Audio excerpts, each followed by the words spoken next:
আমি যে কোরআন থেকে কথা বলি, একটা কথাও আমি বানায় বলি না, একটা কথাও আমি আমার ইচ্ছাতান্ত্রিক বানিয়ে কখনোই এখানে বলার চেষ্টা করি না।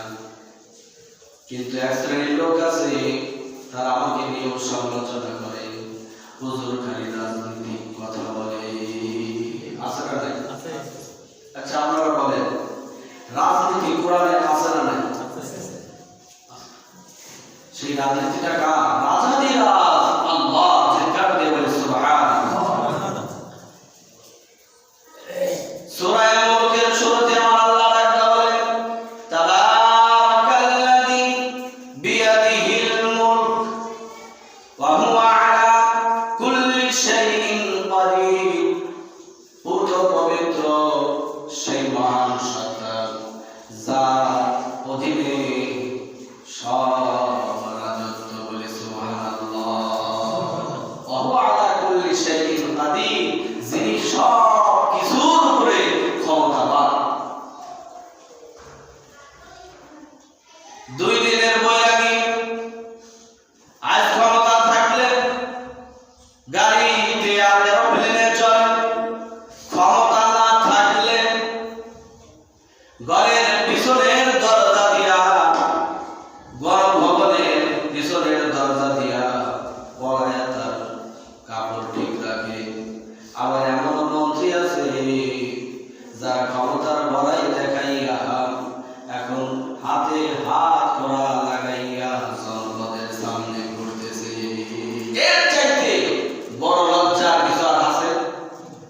কথা বলেন, যদি মানুষ হয়ে থাকে, যদি মনুষ্যত্ব বোধ থাকে, যদি স্বশিক্ষায় শিক্ষিত হয়ে থাকে, এই অপমান বরদাস্ত করার মতো জাতি দেখছে আজকে আলোচনা।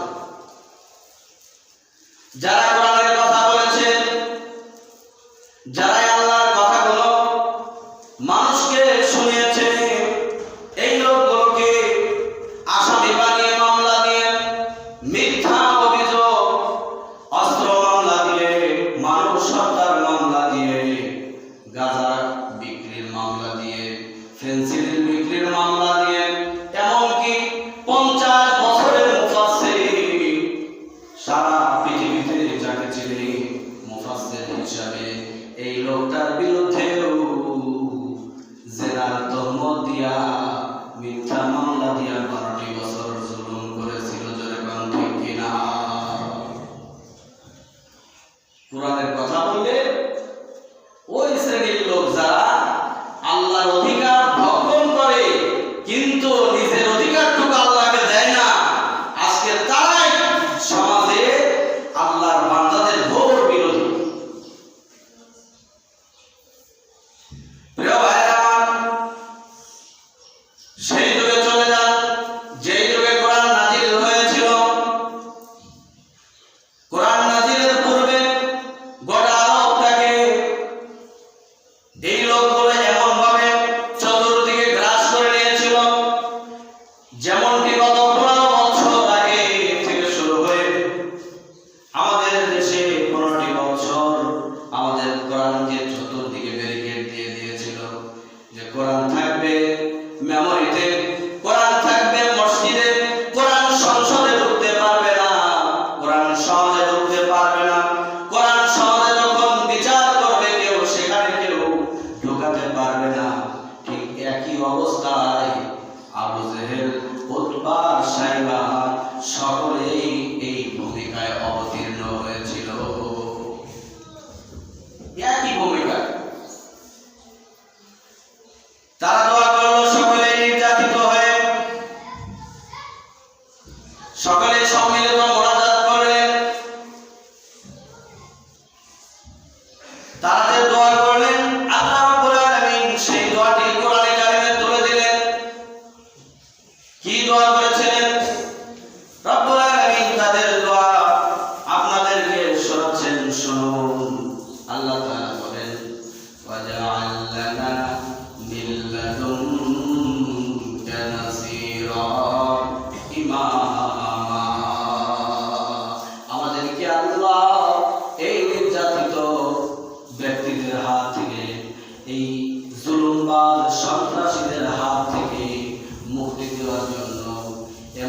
সাহায্য